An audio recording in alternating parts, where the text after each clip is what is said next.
L'histoire commence avec un humain portant le coup final à un dragon, et ce dernier, dans ses derniers instants, admet qu'il ne se souvient pas d'avoir fait quoi que ce soit pour mériter d'être attaqué par les humains de cette manière. Il réfléchit au fait qu'il a même combattu à leur côté par moments et soupçonne qu'il pourrait y avoir une autre raison qui les pousse à le tuer. Au lieu de chercher des excuses, il accepte son sort, pensant qu'il a peut-être simplement vécu un peu trop longtemps. Il sait que ce n'est pas exactement la fin glorieuse à laquelle on pourrait s'attendre pour un dragon divin présent depuis l'âge des dieux, mais il s'en accommode, estimant que ce n'est pas la pire façon pour un dragon de mourir. Alors qu'il se réduit en poussière, sa dernière pensée est l'espoir de pouvoir enfin reposer dans l'au-delà, mais les dieux ont d'autres plans. Au lieu de la paix, il se retrouve réincarné dans le corps d'un enfant. Lorsqu'il ouvre les yeux, il voit ses parents et une vieille dame penchée au-dessus de lui. Le fait qu'il se réveille aussi rapidement surprend la vieille femme, qui pense immédiatement que l'enfant pourrait être doué. Son père, bien sûr, se gonfle de fierté, déclarant que c'est tout à fait naturel, après tout, c'est son fils. Sa mère le nomme Dolan et le présente à son père et à son frère aîné. Puis, l'histoire avance de plusieurs années. On retrouve Dolan, plus âgé, debout sur une colline en train de regarder le coucher du soleil. Une fille nommée Eri arrive pour le ramener à la maison, et il lui sourit. Elle lui demande ce qu'il a en tête, mais il évite la question en disant que ce n'est rien. Les deux retournent au village, et nous apprenons que Dolan vit maintenant à Bern, un village près de la frontière nord du royaume continental d'Arkrest. La scène passe ensuite au réveil de Dolan le lendemain, alors qu'il commence sa routine habituelle. On apprend que, dans ce village, l'agriculture est le seul moyen de subsistance et que Dolan travaille dur dans les champs chaque jour pour gagner son pain quotidien. Après le petit déjeuner, il sort du village et explique qu'ici, à 15 ans, on est considéré comme adulte et on doit vivre de manière autonome. Il a maintenant 16 ans et a déjà quitté la maison pour s'assumer. Plus tard, il va pêcher avec son frère près de la rivière, et son frère mentionne que Dolan prévoit d'aller explorer le marais demain. Dolan confirme, expliquant qu'il faut faire quelque chose, car les hommes lézards ont disparu depuis un mois. Son frère, Dylan, lui rappelle que c'est normalement le travail des soldats, mais Dolan sait que le capitaine de la garde, Balan, et ses hommes sont trop occupés à protéger le village. Si Dolan n'agit pas, personne ne le fera. Son frère propose de l'accompagner, mais Dolan le rassure en lui disant qu'il ira bien. Juste à ce moment-là, Dolan sent un coup sur sa ligne et ramène un poisson.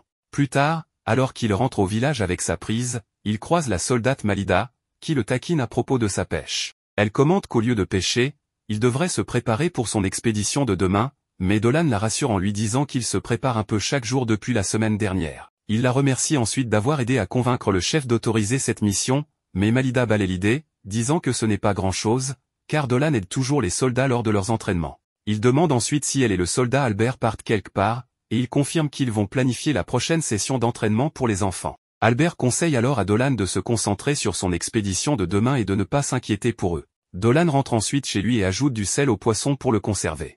Alors qu'il termine, Eri arrive, lui rappelant que c'est le jour de la pratique de la magie. Il la taquine en se demandant si elle est venue le chercher, et elle rougit en disant qu'elle était simplement dans le coin peu après. Nous voyons Dolan pratiquer la magie avec la vieille dame qu'il avait rencontrée auparavant. Il lance un sort appelé éclair d'énergie sur une cible, et tout le monde est impressionné par sa précision et sa puissance brute. La vieille femme loue sa magie offensive, la qualifiant d'impressionnante comme toujours, et Dolan attribue humblement cela à ses enseignements. Elle annonce ensuite qu'il est temps de pratiquer la magie médicale, et on découvre rapidement que c'est le talon d'Achille de Dolan. Après l'entraînement, sur le chemin du retour, Dolan tombe sur une fille aux cheveux argentés. Le chef du village la présente comme Christina et l'informe qu'elle restera au village pendant un certain temps. Il se penche et murmure à Dolan de ne pas l'offenser, car elle est une noble. Dolan lui serre la main et, alors qu'elle s'éloigne avec le chef, il remarque qu'elle semble assez compétente. Plus tard, on retrouve Dolan de retour au village après avoir cueilli quelques fruits. Il explique comment les hivers ici sont suffisamment rigoureux pour congeler quelqu'un sur place, et les étés peuvent être insupportablement chauds. Il est encore surpris que les humains parviennent à vivre dans de telles conditions extrêmes. Dolan se rend ensuite chez ses parents, où il est accueilli par son frère Marco. Il leur remet les fruits qu'il a récoltés dans la forêt, et sa mère le remercie chaleureusement. La famille s'installe pour un repas préparé par sa mère, et alors que Dolan commence à manger, il déclare que la cuisine de sa mère est toujours la meilleure. Son père rit doucement, en commentant que même si vivre seul peut être relaxant, Dolan devrait envisager le mariage pour ne pas finir seul. Dolan se rappelle que son frère Dylan lui avait dit la même chose, mais il avoue qu'il veut profiter de sa vie de célibataire un peu plus longtemps. Marco se souvient soudain que Dolan part pour le marais demain, et leur mère exprime son inquiétude, espérant qu'il ne se retrouvera pas en danger. Dolan la rassure, affirmant qu'il ne prendra aucun risque inutile. Son père intervient en lui rappelant que c'est désormais sa décision, puisqu'il est adulte, mais il espère que Dolan reviendra sain et sauf pour ne pas inquiéter sa mère. Le lendemain, alors que Dolan s'apprête à partir pour le marais, tout le village se rassemble pour lui faire ses adieux. Laetitia, la prêtresse du village, lui donne ensuite une simple bénédiction pour le protéger, et la vieille femme de tout à l'heure le prévient d'être prudent, car ses prédictions ont révélé quelque chose de mauvais à l'horizon. Dolan hoche la tête, prenant ses paroles au sérieux. Eri, rougissante, lui tend alors un panier repas, et avec cela, Dolan s'en va, faisant un signe d'adieu en quittant le village.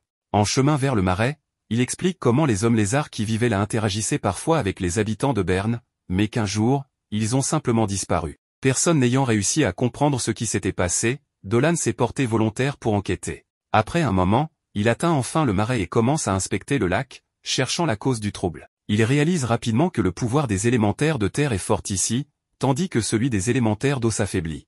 Progressant avec prudence, il se rappelle que Maguru, la vieille femme, est généralement très précise avec ses prédictions, et il ressent quelque chose de proche. La main sur son épée, il se prépare, sachant que seuls des monstres puissants peuvent survivre dans un marais dans cet état.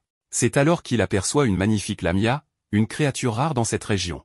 Alors qu'il tire son épée, la lamia lui demande curieusement s'il est tout seul. Il confirme, et elle sourit, visiblement ravie. Elle semble réfléchir à sa prochaine action, se rappelant ce que sa mère lui avait enseigné, utiliser le charme et un petit quelque chose de plus dans des situations comme celle-ci. Sortant de nulle part, elle commence à faire une danse ridicule, ce qui surprend Dolan, puis elle le rassure en disant qu'elle n'est pas venue ici pour se battre. À ce moment-là, un monstre apparaît derrière la lamia, prêt à attaquer, mais Dolan bondit pour la protéger, et tous deux fuient en se cachant sous un grand champignon à proximité. Il se rappelle avoir entendu parler d'un gros tremblement de terre récemment, et suppose que cela a dû déclencher la folie de l'élémentaire. Il soupire, sachant qu'il n'y a aucun moyen de le ramener à la normale, et se présente comme Dolan.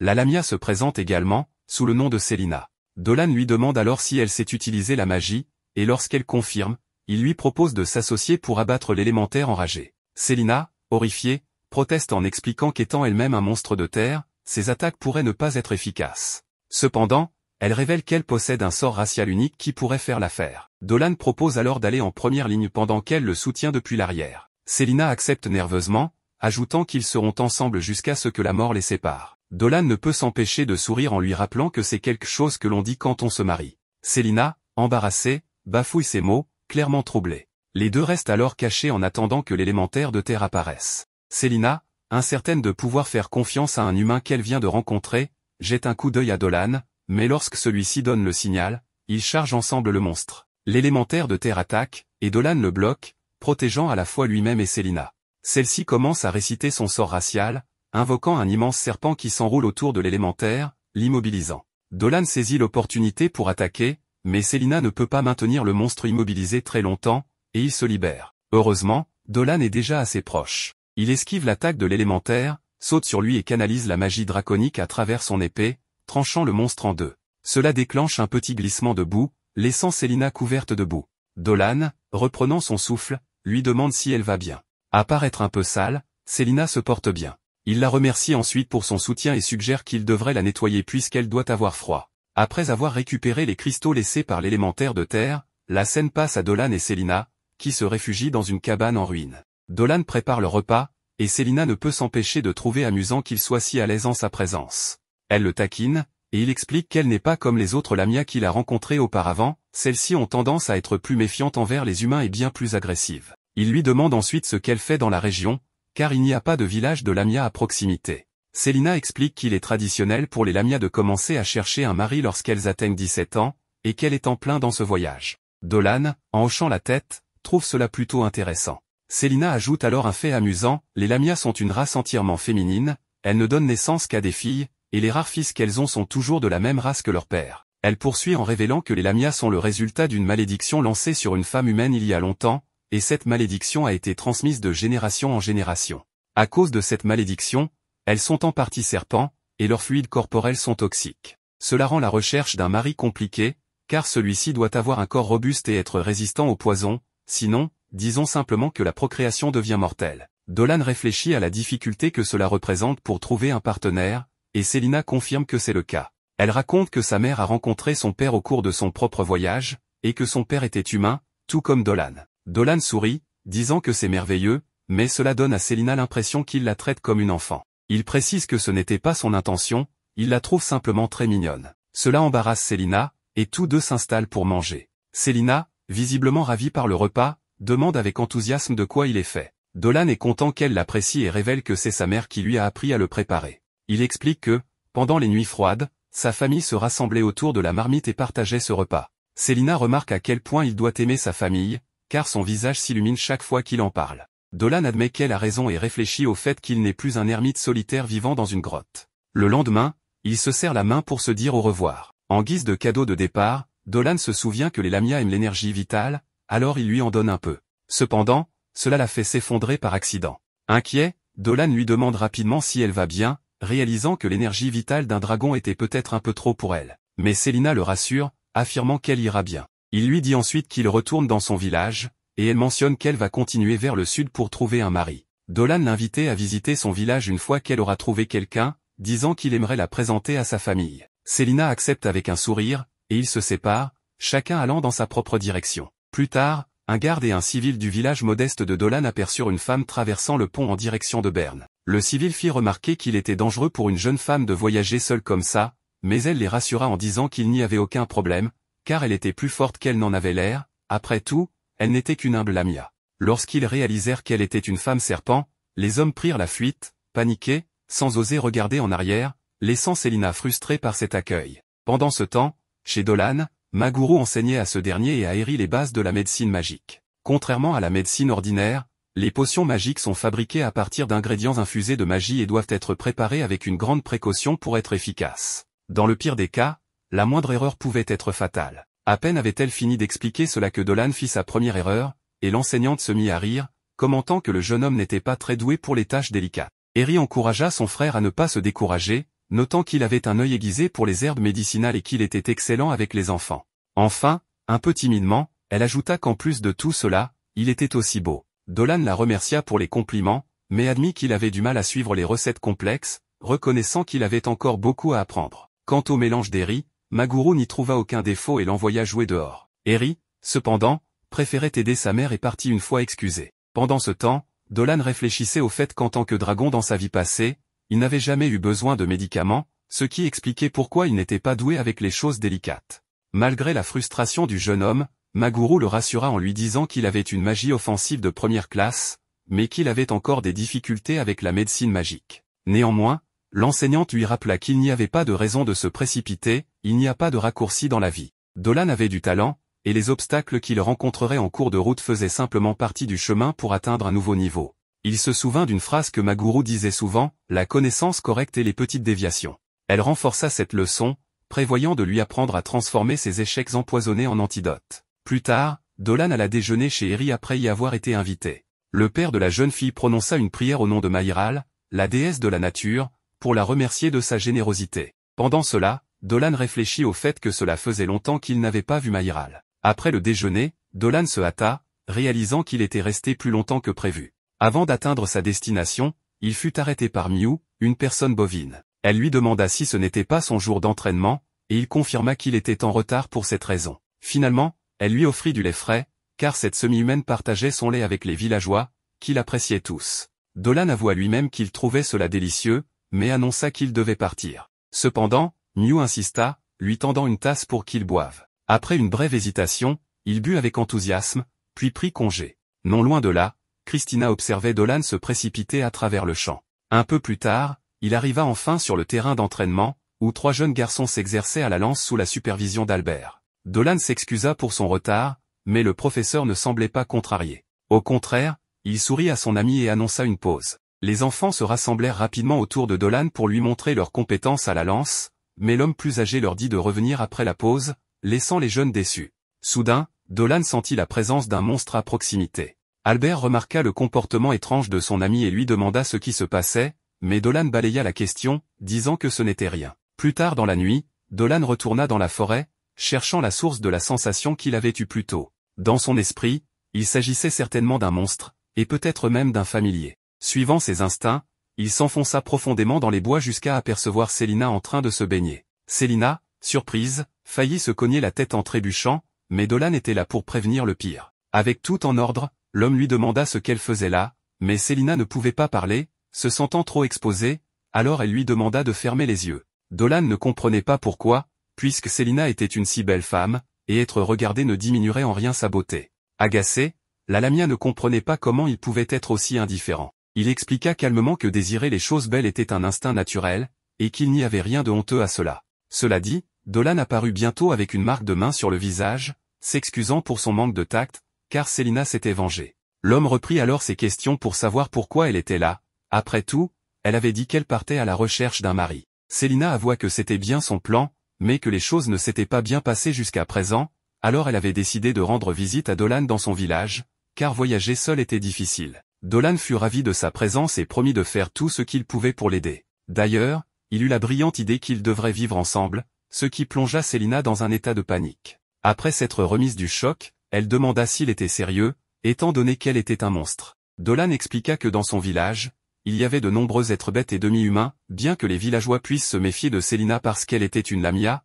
ses pouvoirs et sa personnalité gentille gagneraient sûrement leur confiance, lui permettant de vivre paisiblement à Berne. Surprise, Célina n'avait jamais imaginé qu'elle pourrait se lier d'amitié avec des humains. Dolan avoua ensuite que sa présence rendrait sa vie beaucoup plus agréable. Réfléchissant à ses propres paroles, Dolan se demanda pourquoi cela donnait l'impression qu'il courtisait cette demoiselle. Quoi qu'il en soit, l'invitation avait déjà été lancée et acceptée par la jeune fille. D'ailleurs, Célina confessa qu'elle avait une autre raison de chercher l'humain. En vérité, elle espérait qu'il pourrait partager un peu de son énergie vitale avec elle, car elle n'avait jamais ressenti une énergie aussi délicieuse qui la faisait se sentir aussi bien. À ce sujet, Dolan la rassura en lui disant que dès qu'ils commenceraient à vivre ensemble, Célina aurait tout ce qu'elle voudrait. Il lui tendit alors la main pour sceller l'accord avec la Lamia. Dès qu'elle répondit à son geste, il lui transféra un peu de son énergie vitale en guise de démonstration gratuite, et la pauvre créature s'excita de la pointe de sa queue jusqu'au bout de ses oreilles. Cela fait, Dolan expliqua son plan à Célina. Le lendemain, le capitaine et quelques subordonnés évaluèrent le 3e jour consécutif d'attaques mystérieuses dans le village,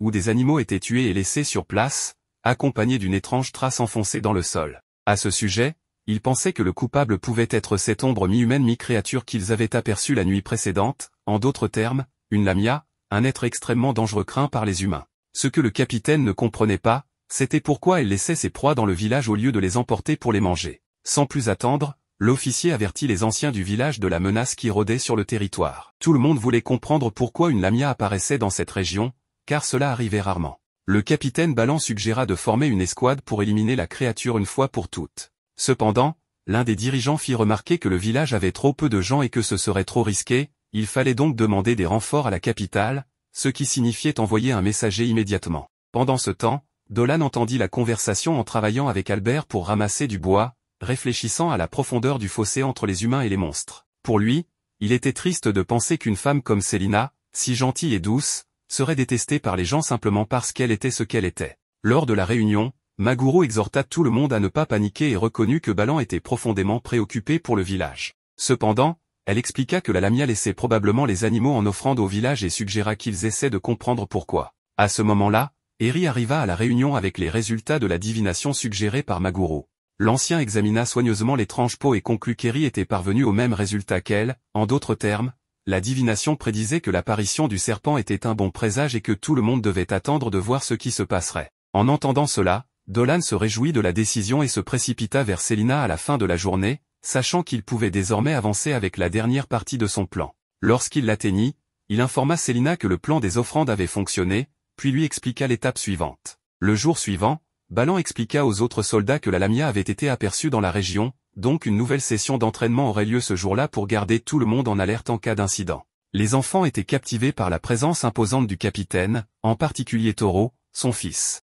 Pendant ce temps, Dolan réfléchissait au fait que c'était le cœur de la défense de Berne et que ces personnes allaient l'aider avec la dernière partie de son plan avec Célina, y compris le capitaine, le lieutenant et même la prêtresse Laetitia, qui pouvaient utiliser des miracles de guérison et des antidotes. Cependant, comme elle était considérée comme une messagère de la déesse Maïral, Dolan devait être prudent pour ne pas la faire voir Célina comme une menace, car cela signifierait la fin pour elle. Quoi qu'il en soit, le reste dépendait maintenant de la Lamia. Sachant cela, la pauvre créature tremblait de peur. La nuit précédente, Dolan avait prévu qu'elle le sauve pendant l'entraînement dans le territoire des lapins fouisseurs, car il entrerait volontairement dans la tanière des animaux, puis donnerait le signal pour être secouru par Célina. Cependant, malgré le plan, un garde arriva en courant pendant l'entraînement pour signaler qu'un ours cuirassé approchait. Sans tarder, la gigantesque bête apparut, enragée. Ballan ordonna à tout le monde de ne pas attaquer, car un coup de l'animal pourrait couper un humain en deux. Le problème était que Toro était sans défense et très proche de l'ours. Dolan réagit rapidement, se jetant sur le garçon pour éviter une tragédie. Au même moment, Célina apparut soudainement, se jetant sur Dolan pour le protéger des griffes de la bête. En réponse, la Lamia lança un sort sur l'ours, lui ordonnant de retourner dans la forêt, ce qui stupéfia tout le monde, car la bête obéit docilement à son commandement. Après avoir écarté l'ours, Célina demanda si Toro allait bien, mais le capitaine doutait des intentions de la Lamia et la menaça. Dolan argumenta qu'elle les avait sauvés, et Malid acquiesça. Pourtant, Balan restait méfiant, il questionna pourquoi la Lamia avait laissé des offrandes dans le village et pourquoi elle avait sauvé Dolan et Toro. Célina expliqua qu'elle les avait sauvés parce que leur famille serait dévastée s'ils mouraient. Sur ce, Célina s'inclina et supplia d'être autorisée à vivre dans le village, expliquant que son père était humain et avait toujours aimé sa mère. En entendant cela, Balan demanda l'avis de Laetitia. La prêtresse reçut un message de la déesse Maïral affirmant que la Lamia devant eux n'était pas une menace et que tout le monde devait vivre en harmonie. Elle s'approcha ensuite de Célina et remarqua que la créature gardait les yeux fermés pour apaiser la peur humaine des malédictions, mais elle lui demanda doucement d'ouvrir les yeux parce que tout allait bien. Cependant, Célina était gravement blessée et finit par s'évanouir. Après quelque temps, Célina se rétablit et on lui attribua une maison où vivre. Lorsqu'elle visita son nouveau chez-soi, elle fut touchée par la gentillesse des villageois. Il y avait même une peluche de champignons à l'intérieur de la maison, une idée suggérée par le capitaine Balan lui-même. En parlant de lui, Balan s'excusa d'avoir pointé son arme sur la Lamia, car elle avait sauvé la vie de son fils. Harry demanda à Célina de partager tout ce qu'elle savait sur son espèce afin qu'il puisse mieux apprendre à s'occuper d'elle. De même, Célina souhaitait apprendre tout ce qu'elle pouvait sur la race humaine. Enfin, Dolan fit semblant de ne pas connaître le serpent et lui tendit la main en guise de salutation. Elle pleura et répondit à son geste. Ainsi, Dolan accueillit Célina au village de Berne. Plus tard, Célina continuait de recevoir plus de choses chez elle, tandis que Dolan, au loin, se réjouissait que son plan ait réussi. Mais en se souvenant que la déesse Maïral l'avait aidé avec la prédiction, il souhaitait simplement la revoir pour la remercier de son aide ce jour-là. Avec cela en tête, à la tombée de la nuit, Dolan se sépara de son corps comme s'il était un fantôme. Pour être plus précis, il s'agissait de sa forme astrale, avec laquelle il pouvait aller directement au plus haut du ciel, où il rencontra sa forme de dragon qu'il avait toujours eue, cette fois en présence de la déesse Maïral. La déesse trouva étrange d'être appelée divinité, plaisantant avec Dolan sur le fait qu'il était devenu si humain en si peu de temps. Quoi qu'il en soit, Dolan remercia Maïral pour l'oracle, car après tout, si celui-ci n'avait pas menti à ce moment-là, il n'aurait pas accepté Célina dans leur village. Mais en même temps, c'était étrange, car après son décès, il n'avait jamais pensé que Maïral le retrouverait transformé en simple humain. Cependant, la déesse affirma qu'une âme comme la sienne était difficile à ignorer. Dolan avoua qu'il ne savait toujours pas comment il avait fini par devenir humain. Après tout, le jour où on lui planta l'épée dans le corps, provoquant sa mort, il attendait simplement la fin. Malgré tout, il ne nia pas que renaître en tant qu'humain n'était pas totalement mauvais, car il avait appris qu'il existait des humains qui, malgré les adversités, vivent de toute leur force et sont heureux avec très peu. Il précisa que leur vie, bien que fugace par rapport aux êtres célestes, ne brillait pas moins que celle des dieux. Pour Maïral, celui qui brillait le plus à ce moment-là, c'était lui, remarquant que son cœur et son âme étaient remplis de joie ainsi que de nombreuses espérances. Selon la déesse, ce n'était pas un message destiné uniquement à lui, puisque la Lamia qu'il avait secourue brillait de la même manière. Et en un clin d'œil, il revint à sa forme humaine, où Célina, sans frapper, entra pour réveiller Dolan, car le coq avait chanté depuis un moment. En même temps, Célina se rendit compte qu'elle aurait pu ouvrir la porte et voir quelque chose d'inapproprié sans le vouloir, mais Dolan la rassura en expliquant qu'il venait juste de rêver d'une vieille amie qui lui disait des choses magnifiques et qu'il ne pouvait pas être plus heureux. Célina lui rappela qu'aujourd'hui était un jour important, car il avait promis de planter des pommes de terre avec Christina, qui l'attendait dehors avec impatience pour travailler. Pendant ce temps, en ville, nous voyons un grand château qui était la demeure particulière d'une femme qui avait même des fées nettoyant les livres. La même femme, dont la secrétaire semblait très heureuse de livrer les messages, reçut un message de Christina, la fierté de toute la ville. Pour cette raison, la femme particulière, utilisant un peu de magie, ouvrit la lettre pour la lire immédiatement. Dans la lettre adressée à la directrice Olivia, Christina notait qu'elle n'était pas entièrement satisfaite du climat extrême du nord de Galoa. Pourtant, c'était l'une des raisons pour lesquelles tous les citoyens s'entraînaient quotidiennement. Bien que ce ne fût qu'un combat de spectacle, tout le monde voyait la vice-capitaine souffrir, des paroles qui ne lui plaisaient pas du tout. Cependant, Christina elle-même demanda à ne pas être sous-estimée, alors Malida n'hésita pas à devenir sérieuse et tenta de finir Christina d'un seul coup, mais échoua finalement. En fin de compte, la victoire revint à la jeune femme aux cheveux blancs, qui, avec de meilleures compétences à l'épée, non seulement gagna l'auditoire, mais aussi le respect de Malida en lui tenant tête. Malgré cela, Christina reconnut que Malida avait également très bien combattu, ce qui fit légèrement rougir la vice-capitaine. Profitant de la proximité de Balan, Malida l'invita à déjeuner avec eux, et avec le soutien du capitaine, elle fut accueillie en un rien de temps. Continuant avec la lettre, Christina souligna que, malgré l'éloignement du lieu, le bonheur et la gentillesse étaient le quotidien des habitants. Même à la tombée de la nuit, elle fut accueillie par un banquet accompagné de l'hospitalité des cuisinières du village, qui ne pouvaient s'empêcher de la dévisager pour être trop séduisante. Balan proposa même un petit tournoi de pouvoir mais avec de l'alcool, voulant voir qui tiendrait le plus longtemps. Cependant, ses compagnons conseillèrent à Christina de ne pas accepter, car le capitaine était un ivrogne expert. Cela dit, Balan crut que la jeune femme ne voulait pas boire, mais se contenterait au moins des 2 idiots qui l'avaient amenée pour boire sans être rejetée. Cependant, Christina avait en réalité toujours voulu dire oui, mais elle restait trop timide. Cette même nuit, après avoir eu une belle chambre pour se reposer, elle aperçut le capitaine Balan qui venait tout juste de finir de boire. Pour cette raison, elle décida de s'entraîner un peu plus à l'extérieur de la chambre, sous la lumière de la lune, jusqu'à ce que Dolan et Célina apparaissent après une promenade nocturne. Célina remarqua que Christina semblait un peu triste et voulut savoir si quelque chose n'allait pas, mais comme Christina avait toujours des difficultés à communiquer, elle ne dit rien. La Lamia comprit en un instant et prit la main de son amie pour l'inviter à passer la nuit chez elle. À son arrivée, la première chose que Célina montra fut son lit, sa partie préférée de toute la maison, car il l'aidait à faire de beaux rêves. Cela fit comprendre à Christina que les lits des Lamia étaient différents de ceux des humains, mais même s'ils étaient différents, Célina lui proposa de l'essayer un moment pour éviter tout problème de refus. Dolan rappela à son ami que ce lit pourrait ne pas être aussi confortable pour un humain, ce qui apporta un peu de tristesse sur le visage de Célina. Mais, sans savoir pourquoi, Christina s'allongea sur le lit pour voir ce que cela donnait. En testant également les oreillers, elle ne put nier qu'ils étaient extrêmement confortables pour n'importe quel être. Ce lit et cette maison, selon la Lamia, étaient grâce à Dolan, qui ne tarda pas à expliquer à quel point il avait aidé Célina à être acceptée dans le village malgré son appartenance à une autre espèce.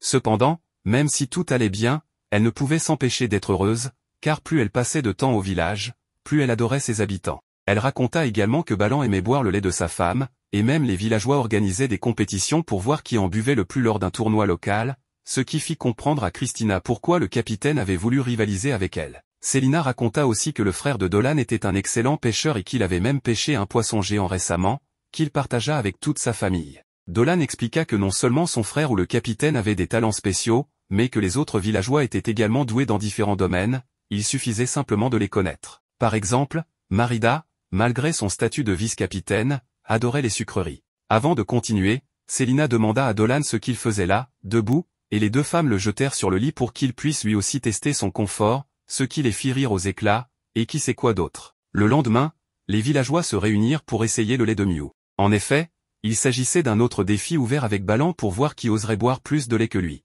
À ce moment-là, Christina arriva avec Célina, accueillie par les sourires des habitants. Christina ne nia pas qu'elle était venue pour goûter ce lait dont Balan se vantait tant, alors sa femme alla directement chercher un peu pour la jeune femme, qui après une bonne gorgée, remarqua à quel point il était délicieux, ce qui ravit Mew.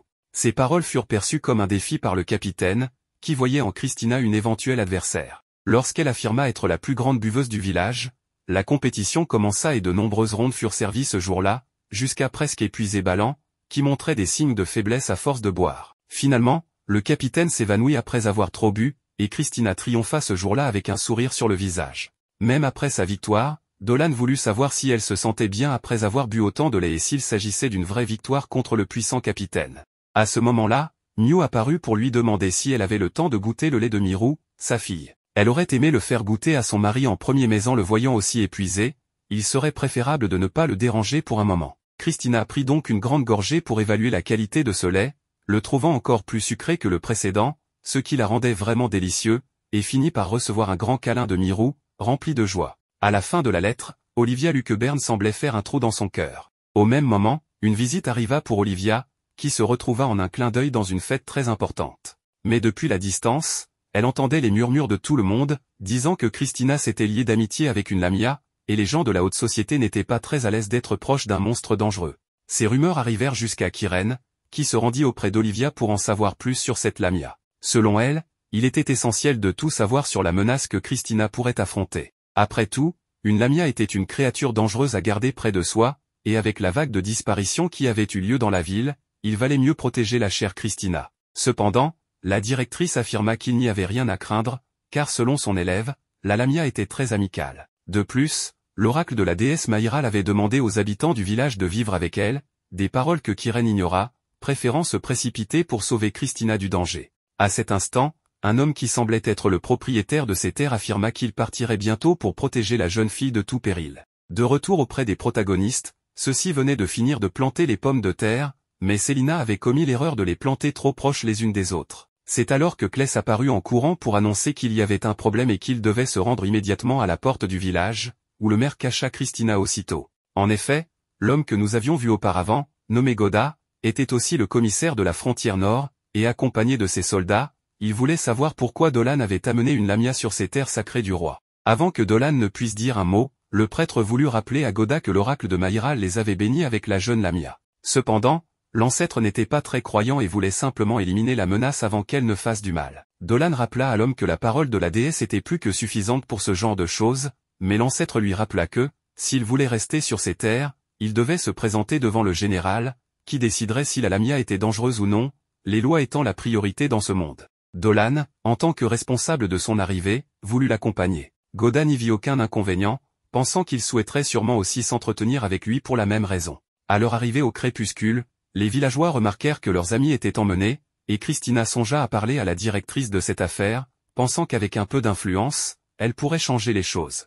En invoquant les lois du vent, elle accéléra pour courir le plus vite possible jusqu'à sa destination, tandis que les heures passaient. Dans le carrosse, Célina semblait calme, mais pas complètement. En voyant que Dolan avait un peu froid, elle lui donna la permission d'utiliser sa couverture et remarqua aussi qu'il paraissait triste de lui avoir causé autant de problèmes ce jour-là. Avec une étreinte que la mère de Dolan lui avait apprise, il put réconforter Célina durant le reste du voyage. Christina parvint finalement à atteindre la capitale du royaume pour discuter avec Olivia de ce qui s'était passé, autour d'une tasse de thé bien chaud. Olivia lui expliqua qu'avec la bénédiction de la déesse, il ne leur arriverait rien de mal, mais la principale raison de la convocation de Célina était en réalité Kyrène, une générale du gouvernement, qui planifiait de rendre la lamia responsable des disparitions survenues dans le royaume. Malgré la distance, l'un des soldats réveilla Célina en pleine nuit, laissant présager le pire. Le duo est emmené chez Goda, qui révèle des informations qui les laissent stupéfaits. Peu après, ils arrivent en ville et sont conduits chez Kyrène. Elle remercie Célina d'avoir fait ce long voyage. Dolan se présente comme le chaperon de la lamia. Lorsqu'on lui demande de s'identifier, Kyrène devine qu'ils doivent avoir faim et les invite à se joindre à elle pour le dîner. La mage congédie le commissaire et lui ordonne de préparer son rapport. Pendant ce temps, Olivia continue d'expliquer l'influence significative que la mage exerce au sein du gouvernement général. La directrice hésite à prendre une mesure qui pourrait être interprétée comme un abus de pouvoir. Goda rejoint leur conversation, et Christina exige de savoir où se trouvent ses amis. Il demande la permission à Olivia avant de répondre, s'assurant d'abord que la meilleure élève est au courant des récents cas de disparition de jeunes femmes dans la ville. Il révèle qu'il se dit que Kyrène serait en vie depuis plus de 300 ans. Christina devine qu'il soupçonne qu'elle utilise de la magie interdite, car une telle longévité est contre nature. Le commissaire révèle qu'on murmure qu'elle posséderait les corps de jeunes femmes grâce à cette magie pour prolonger sa vie. Ils craignent que Kyrène s'intéresse à Célina pour de mauvaises raisons.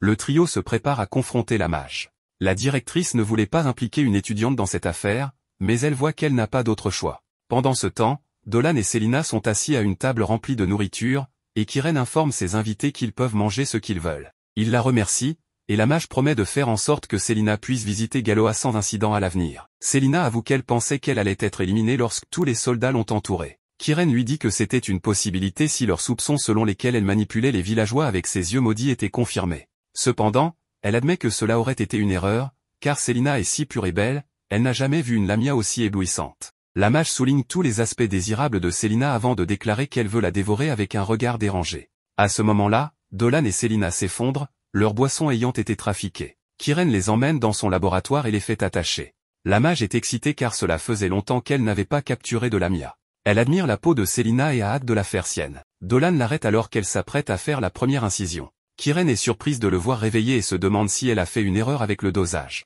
L'ancien dragon remarque que le cercle magique sur le sol est dessiné avec du ketchup naturel, ce qui indique que cela fait partie de sa routine, étant donné son installation. Kyrène avoue qu'elle a cessé de compter ses victimes lorsqu'elle a atteint 100. Elle déclare qu'elle l'a fait pour la recherche et pour collecter les belles choses chez les autres, car c'est ce qui la rend attrayante. Elle confesse avoir passé un pacte avec le diable, comme une célébrité hollywoodienne typique, et avoir pris des parties de différentes créatures. La mage estime qu'il est temps de se mettre à jour et promet d'utiliser toutes les parties de Célina. La lamia se réveille également, furieuse que la mage ait fait souffrir tant de gens juste par vanité. Elle constate que les avertissements du commissaire étaient justifiés. Dolan révèle qu'il possédait un objet magique qui transmet le son, et que Goda et les autres ont entendu ses vantardises sur ses actes terribles. Les murs du laboratoire explosent soudainement alors que Christina et les autres font irruption. La noble dame n'en revient pas que Dolan et Selina aient accepté d'être des appâts pour ce plan. Le commissaire donne l'ordre aux soldats d'appréhender Kiren. Il devine que la mage avait prévu de faire accuser Selina des enlèvements, et que la Lamia aurait été éliminée sous prétexte qu'elle résistait. Une fois la situation réglée, Kiren aurait utilisé le corps de Selina pour vivre son fantasme. La mage ne pense pas qu'il pourrait comprendre son calvaire, car ils sont nés avec de beaux visages. Elle révèle qu'elle est née laide et qu'elle détestait cela, alors elle a pris la beauté des autres pour s'élever. L'idée qu'il patronne ses efforts la met en colère, alors elle décide de leur montrer les fruits de ses 300 ans de recherche. Le résultat est décevant, car elle se transforme en un monstre hideux et exige qu'ils lui remettent Selina. Elle tend la main vers sa cible, mais ils esquivent tous. Dolan révèle qu'elle a assemblé diverses espèces grâce à la magie, et il ne peut qu'imaginer le nombre de vies qu'elle a prises pour que cela soit possible. Les parties des différentes créatures bougent alors qu'elle déclare qu'elle vivra en harmonie avec ces êtres pour toujours. Kiren estime que Selina est privilégiée de pouvoir faire partie de cette beauté. Elle tente d'attaquer les soldats, mais la Lamia l'arrête avec ses yeux maudits, ce qui permet aux hommes de battre en retraite en toute sécurité. Selina ne peut pas tenir plus longtemps, alors Christina coupe les doigts du monstre avant qu'il ne l'atteigne, mais il régénère. La meilleure élève poursuit son assaut, continuant de taillader. La mage, agacée, libère davantage de puissance, des yeux s'ouvrent tout autour de son corps alors qu'elle lance un sort de magie noire, mais Christina le bloque. La directrice ne peut qu'observer, car elle ne peut pas invoquer ses esprits sous terre. Dolan, qui travaillait sur un cercle magique, demande à la noble dame de se retirer. Lorsqu'il termine, il la piège avec un sort et lance des flèches magiques avec un autre, ce qui détruit la malfaisante. Les villageois restent en ville quelques jours après l'incident. Dolan apprend à Selina à lire, et elle est impressionnée que les humains le fassent constamment. Ils sont ensuite rejoints par Olivia et Goda. Le commissaire s'excuse de les avoir impliqués dans l'affaire. Selina le supplie de relever la tête, lui assurant que tout va bien. Dolan avoue avoir été surpris lorsque le vieil homme leur a demandé de servir d'appât pour son enquête. L'antidote d'Olivia les a aussi aidés à se remettre du poison soporifique. Il est révélé que le gouvernement général est honteux de ne pas avoir pu empêcher leur propre mage de commettre de tels crimes odieux. Goda présente à Selina son permis pour visiter Galoa et son enregistrement en tant que citoyenne officielle du royaume. Il précise qu'il savait dès le début qu'elle était une âme douce, donc elle pourra vivre à Berne sans problème. Elle est surprise de voir à quel point le vieil homme est cool par rapport à leur première rencontre. Olivia a également quelqu'un qui souhaite rencontrer Dolan. Ils se rendent à l'académie et il est heureux de voir Denzel, le fils de Muru, qui a entendu parler des exploits de l'ex-dragon. Il propose de les emmener faire un tour en ville. Ils se rendent au marché principal, et les gens sont terrifiés par Selina. Elle n'est pas blessée par leur peur et souhaite simplement acheter des cadeaux pour tout le monde au village. Après quelques achats, ils se préparent à partir, et Dolan demande à Denzel de venir visiter le village bientôt. Il invite l'ex-dragon à rejoindre l'académie. Denzel a parlé à la directrice plus tôt et pense que son pouvoir magique extraordinaire est gâché. Dolan apprécie l'offre, mais il se sent toujours nécessaire au village. Ils comprennent, mais lui laissent le temps de réfléchir à l'offre. Olivia suggère discrètement qu'elle sait quel genre d'âme Dolan a et déclare que ses pouvoirs aideraient davantage de personnes s'il développait ses connaissances à l'académie. Denzel pense aussi que quitter le village pourrait être le meilleur moyen de le protéger. Selina est attristée de l'entendre dire cela. En route vers Berne, Dolan avoue que l'offre l'intrigue, mais qu'il a encore beaucoup à faire au village. La noble dame voit qu'il aime son lieu de naissance et comprend pourquoi, mais elle pense toujours que l'académie lui offrirait des expériences qu'il ne pourrait pas trouver au village. Pendant ce temps, dans une forêt, un chasseur est troublé lorsqu'il voit une armée de monstres fourmis sortir d'un portail. Ils sont libérés par un groupe suspect, leurs yeux brillent à travers le portail. Peu de temps après, Dolan et Christina aident à entraîner les enfants du village tandis que Selina et Balan les observent depuis la ligne de touche. Selina commence soudain à se rappeler de l'offre que Dolan a reçue pour rejoindre l'académie, et elle s'inquiète qu'il la laisse derrière pour partir loin d'elle. Tandis qu'elle est perdue dans ses pensées, les enfants du village commencent à jouer avec sa queue, ce qui la fait courir après eux. Dolan pense que Selina est devenue une part importante du village et espère que les choses resteront ainsi. À ce moment-là, Christina, épuisée, s'approche de lui et lui demande de l'accompagner pour explorer la forêt. Elle explique qu'il y a de puissants et dangereux monstres dans la forêt et qu'elle souhaite tester ses compétences contre eux. Dolan lui dit qu'elle ne devrait pas s'aventurer dans la forêt sans raison valable, mais Christina lui répond qu'un des villageois lui a dit qu'il ne pouvait pas emmener ses cochons paître dans la forêt à cause des monstres. Elle propose alors de devenir garde du corps pour les cochons, car elle estime qu'il est de son devoir d'aider les villageois de toutes les manières possibles. Dolan soupire, se demandant pourquoi Christina est si désireuse d'aller dans la forêt, au point de se proposer pour protéger des cochons, mais il décide finalement de l'accompagner. Bientôt, un troupeau de cochons s'aventure dans la forêt, sous la garde de Dolan, Christina, Balan et quelques chevaliers. Célina remarque les chevaliers qui portent des armures lourdes, et Dolan explique que des monstres inhabituels ont récemment été aperçus dans la forêt, nécessitant des précautions supplémentaires. Ils arrivent au pâturage, et tandis que Dolan et les filles restent en arrière pour surveiller les cochons, Balan mène ses hommes pour patrouiller la zone. Un des cochons s'aventure dans les buissons, et un chevalier en surpoids le poursuit pour le ramener. À sa grande surprise, un puissant tigre-lame projette le cochon blessé vers lui. Terrifié, le garde se paralyse de peur, pensant qu'il est une autre proie pour ce monstre, mais heureusement, Balan arrive à temps pour frapper la tête du tigre avec son énorme marteau. Il avertit le soldat d'être plus attentif à son environnement, mais ironiquement, il ne remarque pas une gigantesque fourmi noire qui s'approche furtivement derrière lui. La fourmi géante l'attaque, et il semble qu'elle soit trop puissante pour Balan. Dolan et les filles entendent les cris de Balan et se précipitent vers lui pour le retrouver déjà vaincu par la fourmi géante. Celle-ci bondit ensuite vers Dolan, mais il la neutralise avec une boule d'énergie. Christina lui demande quel type de monstre c'est, et Dolan répond que ce n'est pas un monstre, mais un démon des enfers. Celui-ci n'est qu'un simple éclaireur de Baran, mais il est tout de même trop puissant pour les guerriers ordinaires. Christina lui demande alors comment il en sait autant sur les démons, et il lui répond qu'il a lu à leur sujet dans les livres d'une vieille sorcière. Il dit ensuite à Christina qu'il va immobiliser le monstre et qu'elle doit en profiter pour l'achever. Elle accepte et s'élance pendant que Dolan affaiblit le démon fourmi avec un tir magique. Christina profite de l'opportunité et tranche la tête de la fourmi. Elle a du mal à croire qu'elle vient de combattre un démon, et Dolan lui demande de ne rien dire aux villageois à ce sujet.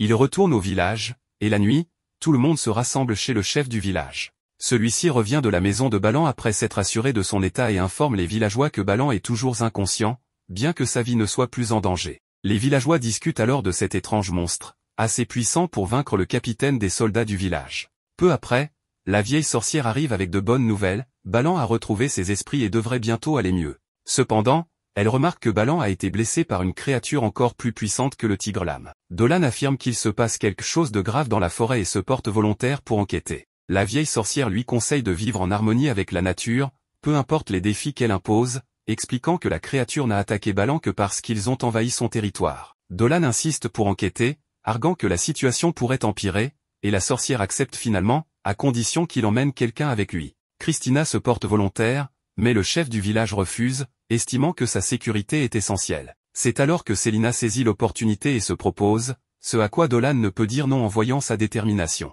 Le lendemain, Dolan et Célina se préparent pour la forêt, où ils trouvent Christina qui les attend, impatiente de participer malgré les ordres du chef. Peu après, ils rencontrent des araignées géantes et les battent, puis tombent sur un singe cornu. Christina se prépare à attaquer, mais Célina parvient à calmer la créature en lui offrant une pomme. Dolan et les autres prennent une pause repas et partagent leur nourriture avec la famille de singes.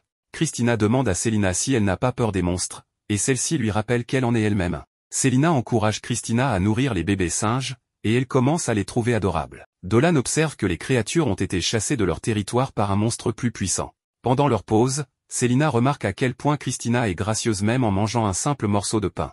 Dolan est d'accord, ce qui embarrasse Christina. Célina, se sentant un peu jalouse, demande à Christina comment elle fait pour être si charmante, espérant utiliser ses astuces pour trouver un mari. Dolan rassure Célina en disant qu'elle est déjà charmante, ce qui la fait rougir et rêver d'une vie de couple avec lui. Soudain, une boule est lancée dans leur direction, contenant une fée inconsciente. Ils sont attaqués par une autre fourmi démoniaque, mais Dolan et Christina la neutralisent. Cependant, d'autres démons arrivent, encerclant leur groupe. Dolan les affronte avec ses flèches d'énergie, et Christina en élimine d'autres. Alors qu'une fourmi attaque Christina par derrière, Célina la sauve en utilisant sa magie. Il réveille alors la fée, qui se présente sous le nom de Marle et explique que les fourmis la pourchassaient sur ordre d'un démon supérieur. Marle leur demande de l'aide pour sauver son peuple, car le danger est immense. Au même moment, ils se sentent encerclés, mais cette fois par des créatures non hostiles. Dolan pose son épée pour montrer qu'il ne représente pas une menace, et Christina l'imite. C'est alors qu'une tribu d'elfes de la forêt surgit, et leur chef se présente pour secourir Marle. À ce moment-là, l'esprit se précipite vers le commandant Gio en suppliant « Je vous en prie, ces humains m'ont sauvé, ne les combattez point ». Célina perçoit qu'ils ont pénétré la forêt des elfes, et Dolan l'informe qu'il semble bien que ce soit le cas, mais qu'ils doivent rester vigilants pour éviter toute embuscade. Le commandant Gio s'avance vers eux pour les remercier d'avoir aidé Marle, la fée, et demande pourquoi ils sont venus dans les bois. Dolan explique qu'ils ont entendu des bruits étranges et qu'ils sont venus enquêter, bien qu'ils réalisent à présent qu'ils auraient dû demander l'autorisation d'abord, et il exprime ses regrets. Le commandant Gio comprend les intentions bienveillantes de Dolan, mais il les avertit de partir immédiatement car les bois sont en grave danger. Dolan lui demande s'il parle des légions démoniaques et lui explique qu'il sait qu'elles sont également apparues dans leur village. Gio confirme qu'ils sont actuellement en combat contre la horde démoniaque dans les bois. Christina, troublée, demande comment ils gèrent la situation et s'ils ont prévenu le royaume de cette urgence, saisissant les vêtements de Gio avec agitation. Ces guerriers se mettent en garde pour le protéger, tandis que Célina tente de calmer Christina en lui disant de parler plus doucement.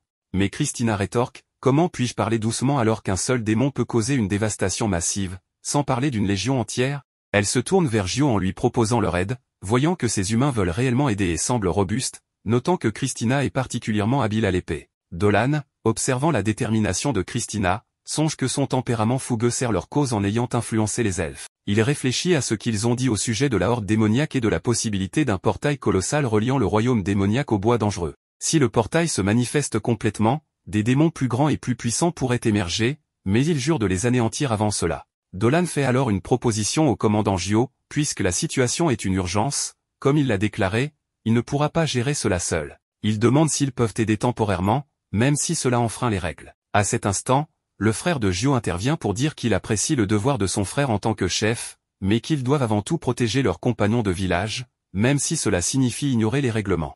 Gio, après avoir observé leurs expressions pleines de sincérité, accepte leur aide, reconnaissant leur force, comme étant d'une puissance immense. Alors qu'ils scellent cette alliance, une énorme explosion retentit, semblable à la détonation d'une bombe nucléaire. Ils aperçoivent le portail, et Dolan se dit intérieurement qu'il reconnaît cette sensation étrange, le portail doit être entièrement ouvert. Il voit alors des créatures bizarres émerger, accompagnées d'une jeune femme aux cheveux cramoisis et de démons colossaux. Dolan et ses compagnons déclenchent une énergie spéciale en utilisant la sorcellerie du vent, leur conférant une vitesse étonnante alors qu'ils se précipitent vers l'avant à toute allure. La jeune femme aux cheveux rouges parle aux démons, se réjouissant de la clairière dans la forêt, idéale pour exécuter les désirs de leur seigneur démoniaque. Elle propose un jeu, qui trouvera les elfes en premier pourra les tuer. Peu après, un flot d'insectes converge sur Dolan et ses compagnons. Ils décident de les éliminer pour les empêcher d'atteindre leur village. Nous voyons alors Géolude, le premier des 4 chevaliers démons, lancer une attaque pour débuter le combat contre les aventuriers. Malgré leurs flèches, Géolude est bien plus puissant et résiste aisément. Le commandant Gio, aux côtés de Dolan et des autres, se précipite vers les démons, informant Dolan que les esprits l'ont averti de l'attaque au nord du village, sans doute de ces démons de haut niveau. Il insiste pour qu'ils infiltrent le village par le sud-ouest afin de renforcer les défenses avant qu'il ne soit trop tard. Il retourne alors vers Géolude, qui a vaincu de nombreux aventuriers. Il leur explique qu'ils ont tenté de contrôler les forces, mais qu'ils n'ont pas pu supporter un seul de ses coups. Leurs cris actuels sont une mélodie harmonieuse à ses oreilles. Alors qu'il s'approche de l'un des hommes de Gio, il annonce à celui-ci qu'il aura l'honneur de revoir sa lance. Cependant, avant qu'il ne puisse frapper, Diadra l'arrête en l'enchaînant de fleurs tout autour de son corps et ordonne à l'homme de Gio de fuir rapidement. Géolude se moque d'elle et déclare qu'elle ne peut pas contenir la puissance du grand Géolude, peu importe ce qu'elle essaie.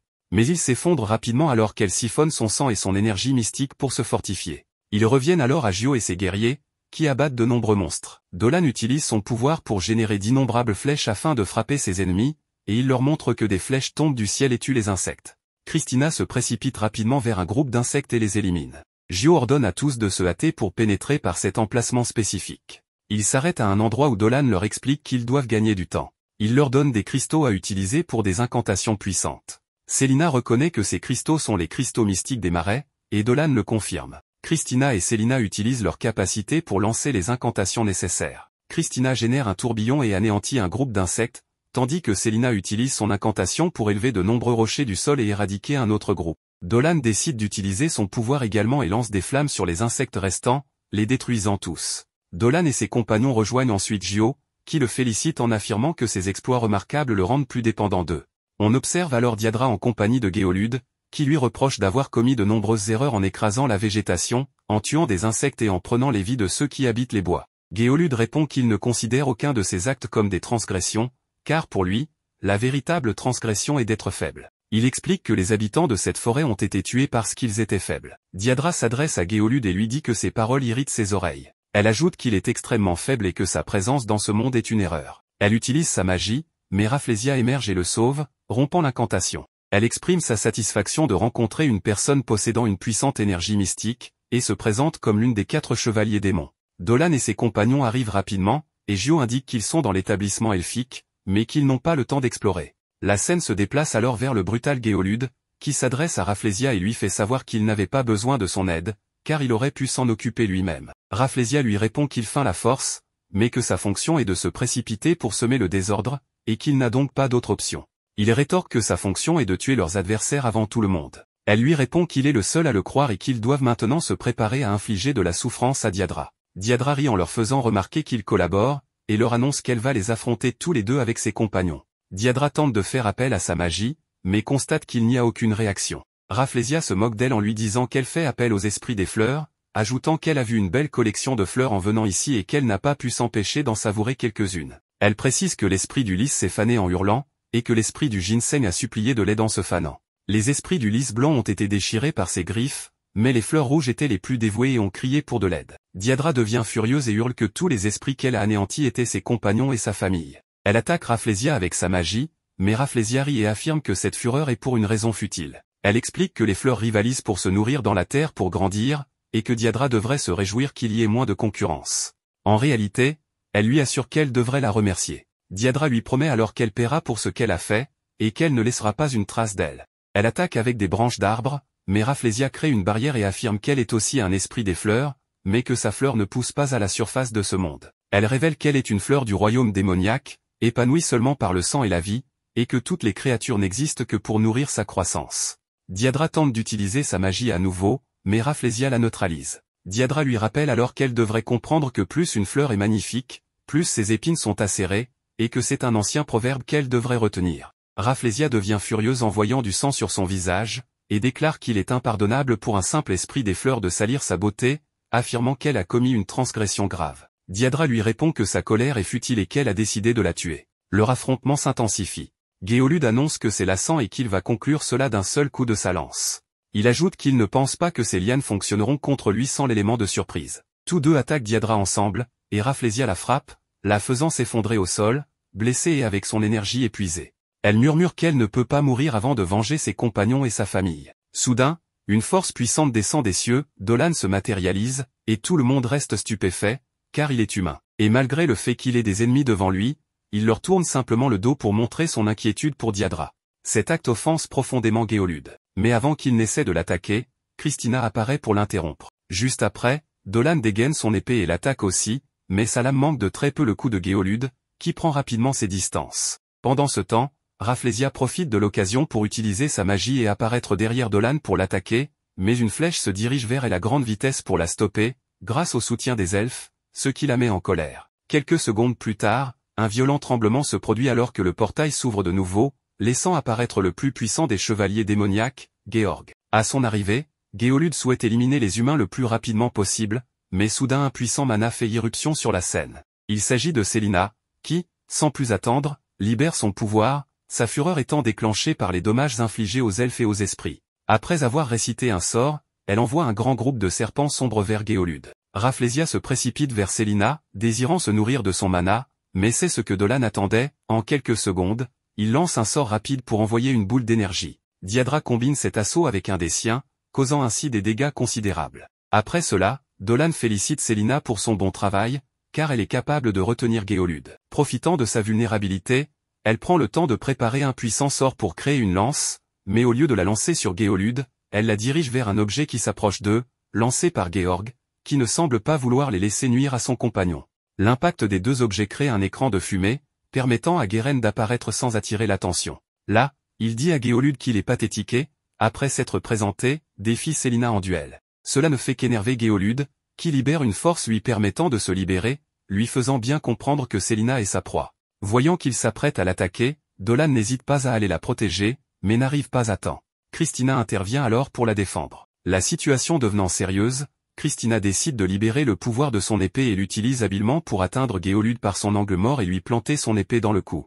Géolude, furieux d'avoir été blessé par une humaine, tourne son attention vers elle. Pendant ce temps, Célina lance un sort pour piéger Geren et le finir avec une attaque magique, mais lorsque la poussière se dissipe, elle réalise qu'il n'a subi aucun dégât. Elle utilise alors ses serpents pour l'attaquer de nouveau, mais Geren, capturée par eux, la défie de l'étrangler jusqu'à la mort, insinuant qu'elle n'est pas prête à tuer malgré la malédiction du serpent qu'elle a hérité. Voyant que ses attaques sont inefficaces, il se montre déçu et lui crie qu'une enfant aussi indécise ne devrait pas combattre à mort. Ensuite, il se libère de sa magie comme si de rien n'était et tente de l'attaquer avec sa hache.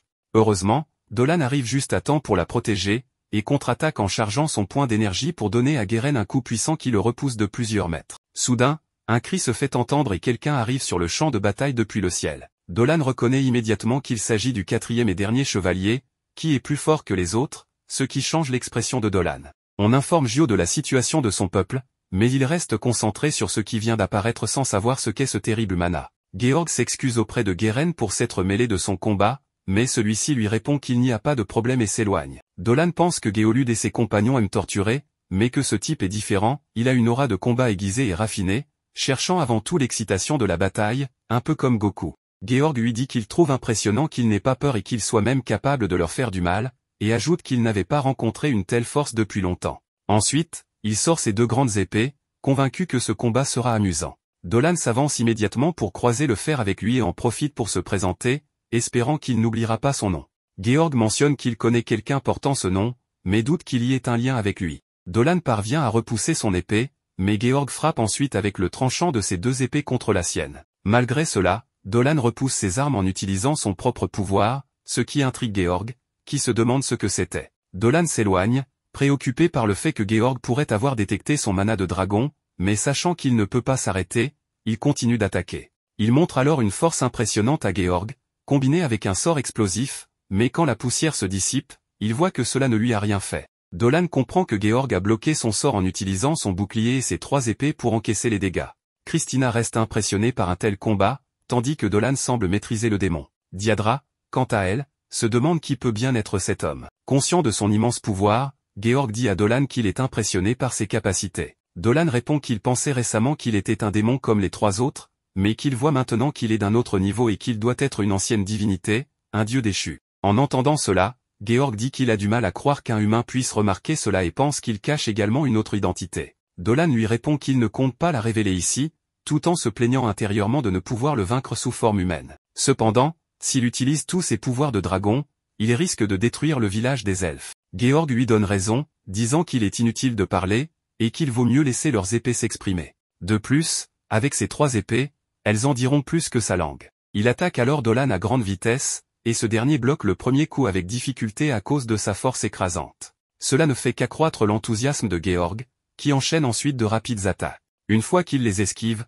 Dolan profite de la proximité pour attaquer, mais en coupant son armure, il se rend compte qu'il n'a pas été assez proche pour lui infliger des dégâts importants. Georg complimente sa grande force, disant que c'est une chance pour lui de trouver quelqu'un comme lui à la surface. Il commence alors à accumuler du mana. À ce moment-là, Rafflesia et Géolude apparaissent dans les airs pour l'attaquer ensemble. Christina et Selina essaient de se joindre au combat pour aider Dolan, mais elles sont interceptées par Geren, qui leur dit qu'elles devront d'abord passer par-dessus son cadavre. Rafflesia et Géolude lancent une attaque à distance sur Dolan, mais ce dernier affirme qu'il n'a pas l'intention de donner sa vie ici. Il concentre alors son mana de dragon et libère une puissante attaque de vent qui annule leurs attaques, avant de leur lancer un sort d'énergie qui les touche de plein fouet. Georg, pour sa part, s'excuse auprès de Dolan pour cette interruption, bien qu'il savait qu'un tel assaut surprise ne lui prendrait pas la vie. Avec une aura sombre l'entourant, il plante une de ses épées dans le sol et commence à incanter un sort puissant, promettant à Dolan de le reconnaître comme un rival redoutable s'il survit à cette attaque. Les 3 épées démoniaques de lumière de Georg sont lancées dans le ciel pour être redirigées vers Dolan. Face à cette attaque destructrice, Selina s'inquiète pour lui, mais Dolan lui sourit en guise de réponse. Lorsque l'énergie approche, Dolan lève son épée et, en utilisant son mana de dragon, la charge pour diviser l'attaque de Georg en 2, envoyant les parties dans les airs. Georg commence à rire, disant que Dolan a coupé à la racine son attaque. Après ce duel, Georg prévient Dolan qu'ils reviendront avec leur armée dans 3 jours, donnant aux habitants du village le temps de décider s'ils veulent résister en vain ou se rendre. Dolan accepte le défi et promet de se battre de toutes ses forces la prochaine fois, ce qui fait rire Georg avant qu'il ne disparaisse. Une fois les chevaliers démoniaques partis, Selina se précipite vers Dolan pour l'embrasser, inquiète pour sa santé. Il la rassure, disant qu'il n'a qu'une blessure légère, et s'informe sur son état et celui de Christina. Christina lui dit qu'elle va bien que des questions subsistent, et propose de les laisser pour plus tard. Finalement, ils sont conduits à la base des elfes, où ils rencontrent les chefs des différentes tribus de la forêt. Le chef des elfes, Déo, les remercie de leur aide, et juste après, la directrice Olivia fait son entrée pour les saluer chaleureusement. La directrice remercie Dolan pour son aide antérieure et Dolan lui demande ce qu'il fait là. En tant qu'elfe, elle est revenue dans son village natal en apprenant ce qui s'est passé. Ils continuent leur conversation, disant qu'ils ne vont pas attendre 3 jours pour la bataille et commenceront dès que le soleil se lèvera. Ils détruiraient leur portail et les expulsant de la surface. Une fois le portail détruit, ils ne pourront plus rester là ni revenir, et devront attendre que la forêt se purifie. Seul Dolan semble comprendre, mais en parlant avec Gio, ils veulent continuer à se battre à ses côtés. Cependant, le chef dit qu'ils ne peuvent pas demander plus de leur aide, étant donné tout ce qu'ils ont déjà fait pour eux.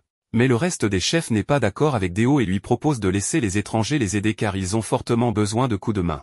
Olivia ajoute qu'elle a demandé de l'aide au royaume, bien qu'il prendra un peu de temps avant d'arriver. Dolan sait que Deo veut protéger son village et il veut utiliser toute sa force pour l'aider, donc ils feront tout ce qui est nécessaire. D'un autre côté, les démons semblent être assez contrariés d'avoir été blessés, mais Geren demande à Géolude et à Rafflesia de se calmer un peu. Georg répond qu'il devrait laisser les démons faire ce qu'ils veulent. Il ajoute qu'ils sont des rivaux très forts et que Dolan l'a amené à se battre comme il ne l'avait pas fait depuis longtemps.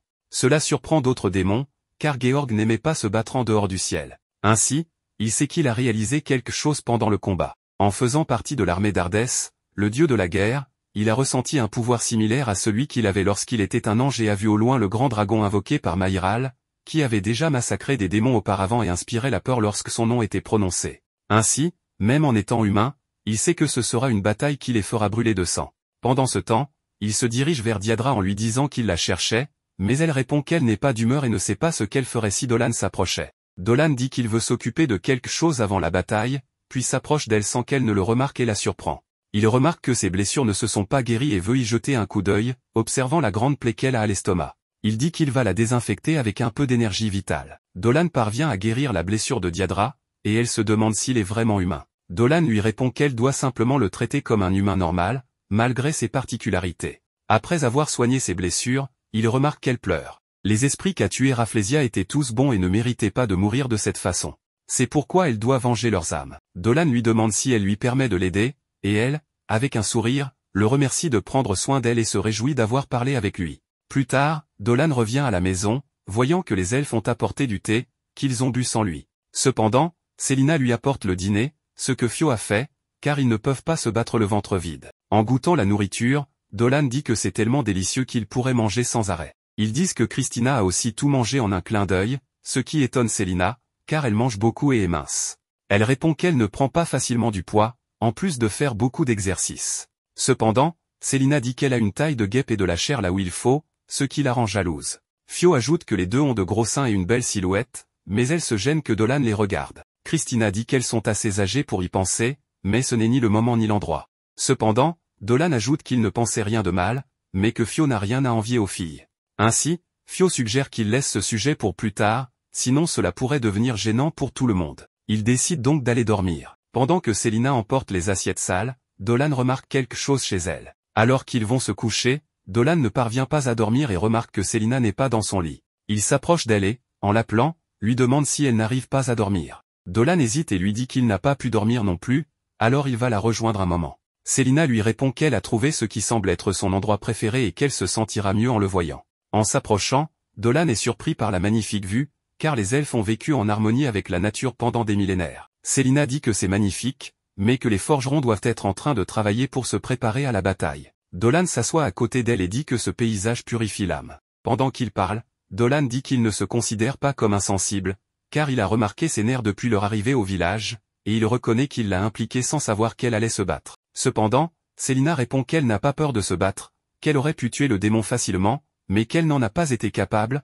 même en sachant qu'il avait blessé beaucoup de gens et qu'il était maléfique, car elle n'est pas capable de prendre une vie, même celle d'un démon. Elle dit qu'elle doit changer, mais Dolan lui répond qu'il a toujours pensé que les Lamia étaient froides et mauvaises, jusqu'à ce qu'il la rencontre, car s'il avait rencontré une Lamia comme celle des histoires, il n'aurait jamais pensé à l'emmener au village. Il lui dit qu'il n'est pas nécessaire qu'elle change et qu'il préfère qu'elle reste gentille et douce, puis lui donne un cristal magique, qui a plus de pouvoir qu'un cristal ordinaire. Dolan lui dit que son mode de production est un secret et qu'il l'a créé pour la protéger lors de la bataille de demain. À ce moment-là, Christina arrive, elle aussi incapable de dormir, et dit qu'elle va attraper un rhume si elle ne se couvre pas. Elle est aussi contrariée de ne pas avoir été invitée à profiter de la vue, alors elle se joint à eux. Tout le monde veut protéger le village, et Célina dit qu'elle ne doute plus, car elle veut aider tous les habitants. Cela motive tout le monde, et ils décident de retourner à l'intérieur. Tandis que Célina dort, Christina demande à Dolan s'il sait ce qu'est un super-humain. Dolan semble surpris, mais lui répond qu'il n'en a jamais entendu parler. Dans ce cas, elle lui dit de l'oublier et qu'ils peuvent retourner dormir. Le lendemain, tous les soldats se préparent pour la grande bataille avec un discours de motivation qui touche tout le monde, car c'est le moment de venger la mort de leurs camarades. Ils se dirigent vers le portail, et Olivia planifie la manière dont ils iront à la bataille avec l'objectif de les amener jusqu'à la porte principale. En chemin, ils remarquent une grande explosion, car les démons sont déjà en route, et Célina décide de descendre, disant qu'elle restera là, qu'elle ne se retiendra plus. Cela donne confiance à Dolan, et il continue son chemin vers le portail. Célina se chargera des démons tandis que Dolan s'occupera du portail.